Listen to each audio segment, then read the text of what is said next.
morning and welcome at the Finance Magnates London Summit 2025. We are here with Kieran Duff, Head of Growth UK at Darwinex. Hi Kieran, how has the summit been so far? Fantastic. It's great to connect with so many professionals, and there's people here that I've known for a while on LinkedIn, and just through. I'm in Birmingham, so I'm away from London, like the hustle and bustle of London. So whenever I come down, I see faces, and I'm like, oh, I know you from LinkedIn. So it's great. It's great, like because everybody's here in one room. It's like the football cards that we talked about, Yeah, only exactly. in the industry. Yeah. Okay.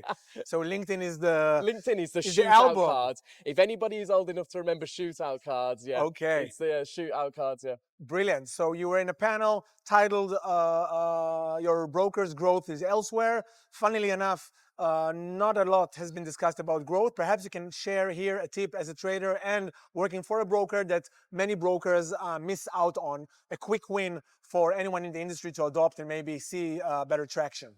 So it's a bit of a difficult question to answer because we don't operate like most of the brokers, and it's going to be difficult to explain why in such a short space of time. But think of us as a company that owns a broker, but we're not a broker. And what I mean by that is, I'm sure you're aware of the A book, B book process behind brokerages, and the majority of revenue for a broker, and correct me if I'm wrong on this, if anybody knows better, but the majority of their revenue comes from their B book functionality, which is essentially spread capture, though.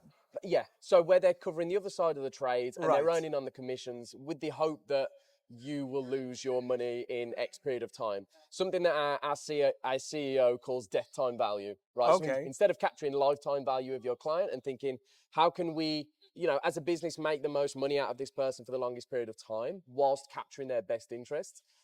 Death time value is how can we take as much money off this person before they blows die, up, blows their account, and then move on, whether they refund their account or whether they just move on completely. Okay. So there's something that stuck with me. An interesting aside so far. Yeah. So but anyway, back to the original point is we don't operate with a B book functionality, so we don't bet against a single one of our clients. Sure. So we don't make revenue off of trader losses. So it's only a book.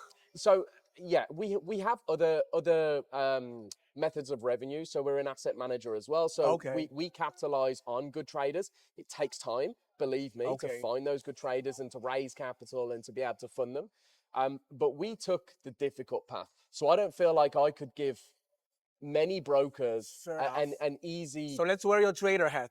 Okay. That's the case. Trader hat on. Yeah. Trader hoodie maybe. Okay.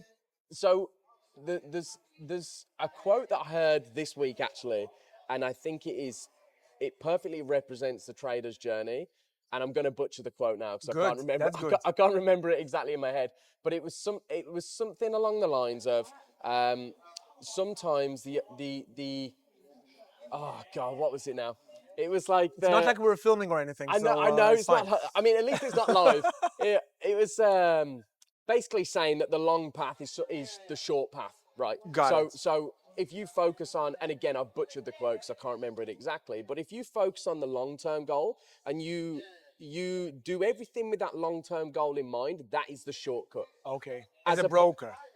As a trader, as a broker, in life, right? If you've got two paths, you've got the shortcut, which has a high chance of blowing up like trading does, right? If you're trying to make 10 grand tomorrow, there's a high chance you're going to lose everything. Whereas if you say in 2 years, 5 years, 10 years time, I might be able to make 10 grand a day, week, month, however long it is, and you focus on that, well, guess what? That's actually the shortcut to making 10 grand a day. Not trying to focus on the shortcut. The question is if you should change the incentive structure of the sales guys or only the operations within the broker. But either way, you say the short path, the longest path is the shorter one, and vice versa. Yeah, mainly for the trader in that example. But yeah, I mean, it can be applicable to anything. Anything. A big theme at the event this year will be funded accounts or prop trading. Call it as you wish. And I know you're highly opinionated about it. And interestingly enough, I heard some of your stories, horror stories, may I say. And then I saw you voted that funded prop trading is benefiting the industry. However, so I'm not sure, should I believe to what you voted in my LinkedIn survey or to the stories that you told me on a comment about prop trading as it is today? So the survey was more, is it positive for the industry, which I think it has the potential to be. Okay. Now, so selfishly, trader hat on, I love prop firms or funding Okay. companies because I've been doing this for many, many years and I can trade. I've got the proof, I've got the payouts. I know I can make money with prop firms. I also blow up accounts occasionally, but that's fine. Okay. It's part of the game. However, it's an industry with zero barriers to entry. So I could go to the pub. Let's say you never heard of trading before. I could say, did you know you can spend £500, get $100,000 in buying power, and you can make 10 grand next week? You, the Where do I layman, sign in? yeah, you're like, well, tell me where to sign. But the problem with the funding companies, and not, I never hear anybody talk about this, is they create an artificial environment for you to trade in. They put and whether it's intentional or not, I mean, I don't know. But by putting a profit target and a max loss and all of these different, I don't want to call them hurdles because it's their business. They're entitled to enforce whatever rules they want. But if Our they business is your hurdle. exactly, yeah, your hurdles are my business. So if I'm trading and I have a 10% drawdown, does that mean I'm a bad trader? I can guarantee every trader who's watching this would say no. But if you do that on a prop firm, you lose your account. What does that reinforce to traders who are trying to do this as a career?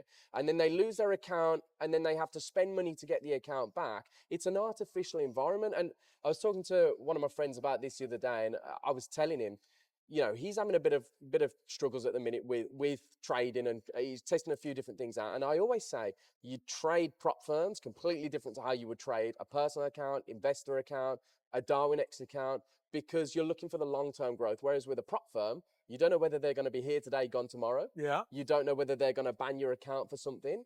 I'm sure one of the horror stories that you was referring to was when I had my account breached unfairly, which was, I won't name them because I don't want a defamation suit To hear against from me. them. But I had an account taken off me, which was later reinstated to me because luckily I know somebody who knows a board member at that prop firm. That was the only reason I had the account reinstated, and it was for a software error on their behalf. At that point, my opinion completely changed because I'm like, well, I didn't do anything wrong, and yet I could still be punished. And so I don't think it's the ideal path for new traders coming into the industry. So the shortest path being the longest one is not very applicable Yeah, in the I carpe diem state of mind I speak of to the prop so many firm. traders, right, who are like, I want to do this full time. I want that life. I want to be that guy, the trader who everyone looks up to, makes loads of money. So what I'm going to do is I'm going to buy a challenge. If I fail, I'm going to buy it again. And I'm like, you're the perfect client because you're chasing that short-term reward, ignoring the steps it takes to be a long-term trader.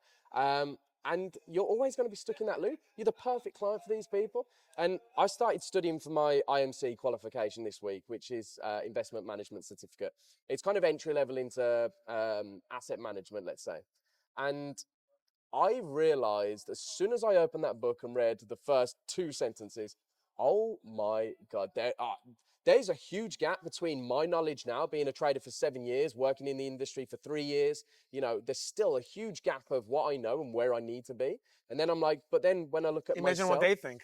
yeah, and I'm like, I'm speaking to traders who have been doing this for 6 months, and they're looking to me like, you know everything, and I'm like, I don't think I do, but okay. I open this book and I'm like, wow, okay, maybe I'll shut that and read that later, because you realize how far you've still got to go. But again, the shortcut is get your head in that book, learn it, and you will be the person who's regulated to do asset management. You can Right. go into an investment bank or a prop desk or anywhere and walk into any job that you want, right? Sorry for the rambling. It's Good. it's what No, no, it's no, what no. I It's do, fascinating. as you already know. Yeah, yeah, yeah. Another theme at the event is AI, and maybe to as a final note, you can share how you use AI yourself on the day to day, more on the industry work than the trading side. Uh, you're ahead of growth. You have a lot to do, I assume, with either marketing or communications with broad audiences, Yeah. even if not directly. So, how do you harness AI, or not at all? I mean, I'll be honest. The main use for me is productivity. So I'll Yeah, use it to. I'm spinning so many plates, right? good.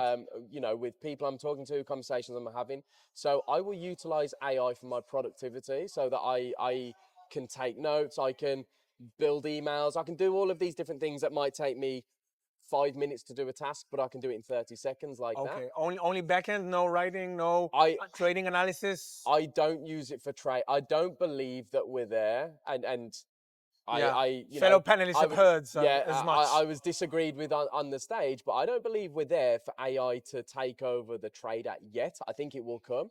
Quantum computing is 5, 10, 15, I mean, arguably years away. When that happens, what's going to happen to the industry then? We don't know. And, we can talk about all these AI platforms and this is what the brokers want, this is what the traders want. But the majority of traders are following an idiot on YouTube trying to learn how to trade. And even if he's using an AI though. Yeah, well, true, yeah.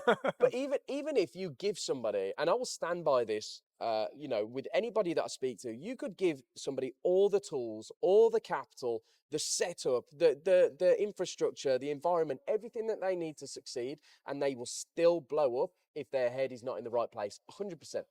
And I will stand on that until the day I die. So no magic platform or software, and I apologize to anybody who's building something that's valuable, because I believe these things can help. Sure. But it's not just going to go boom, we've all of a sudden boosted trader efficiency by 20% or 50%, because that's just not realistic. So take the long haul, use AI for efficiency and not for actual thinking. And that's it from you, I guess. Thank you very much. Good luck with the tests. Pleasure. Thank you very much. Cheers. I appreciate it.